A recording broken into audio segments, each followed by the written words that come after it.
প্রিয় দর্শক, আমি আপনাদের সাথে আছি 24 জুলাই সংবাদের থেকে মেহেদী হাসান মিরাজ।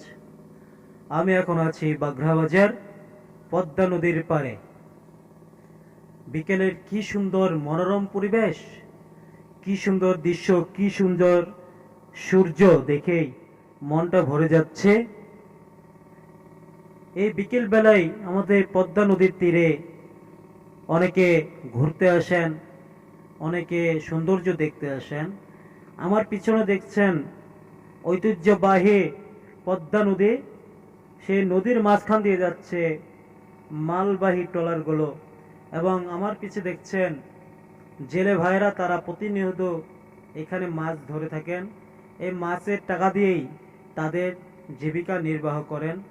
আর এই চরে অল্প একটুখানি হেঁটে গেলেই মাছের আড়ত। এই মাছের আড়তেই তারা ফজরের নামাজের পরে তারা মাছ উঠান, মাছ বিক্রি করেন। এই মাছের টাকা দিয়েই তাদের সংসার চলে। প্রিয় দর্শক, আমি মেহেদী হাসান মিরাজ, 24 জুলাই সংবাদ।